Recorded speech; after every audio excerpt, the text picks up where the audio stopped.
mention of like the number of stars, and it made me think. There are more atoms in your eye than all stars in the known universe. Think about that one for that's mind-boggling to me. But if you think about it, then you're like, what? And just kind of wrap your brain around that one. Who counted those? See, I always wonder about that. What? Who counted? I got 71. How about you? I got 71. This John suggested they come up with this thing about the weight of a soul, and it made me think to do this one. So this is another one that I also finished 2 hours ago. This one on the theme is elusive, imaginary creature. So I've got a friend who has this problem, and they don't know if they should see a doctor. So my friend thinks her husband is cheating on her. Well, what should she do? So I've got a friend who wants to kill their boss, but they don't want to get fired, and they don't know what to do. We've all heard these stories before. We've probably all used that line before, too, saying, I've got this friend, when you're really talking about yourself. This elusive, imaginary creature is from a line that we've all used because we're far too afraid to say we've got a problem. We're too afraid to share. And think about it. What if this elusive, imaginary creature was real and had all these problems we ascribe just to get advice? Horrible job, cheating spouse, mounting debt, backstabbing friend, a lump under the skin. They'd be a basket case. So why do we do it? Why do we share problems in the third person to get some assistance instead of asking for a hand? I know we all think we're tough as nails, we've got it all under control.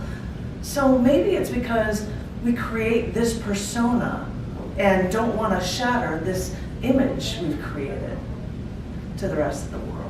We've created this card house, this delicate card house, and we don't want to see it fall down. So we say, I've got this friend. We create this elusive, imaginary creature because look at our lives. Look at what we've made.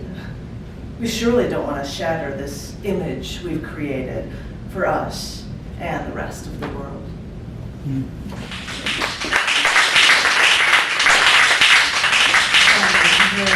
from our past prompt.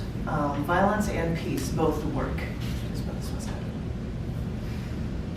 We look up to the stars and we reach out and pray. In ancient times, people looked up to the stars and saw heaven, and they looked up to these stars and created gods etched into battle through the ages and constellations. Through time, the one thing I've discovered is that whenever we see peace and tranquility where everything works and falls into place, we can see the bad there too, almost like you can't have one without the other. I imagine if I ever got into heaven, I would be missing all of the vices that we love. Even though I don't gamble, I'm sure it wouldn't be allowed there. And I couldn't get a good German Riesling or even a good Weissbier. What a chip.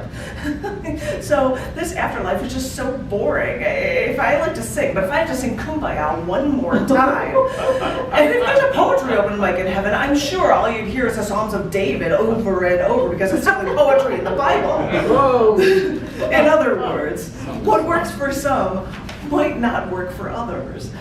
Because when we look to the stars, find peace, admire the tranquility of stars in the night sky, we don't realize that these stars are actually evil, always exploding giants.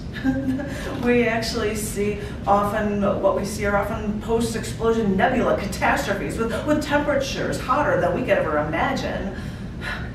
We look up to what we can't reach and see peace and tranquility where everything works together. But when we look closer, when we see, what we'll actually see is the violence there too. And we can see, perfectly, the bad stuff fits in just so well. Like Thank you.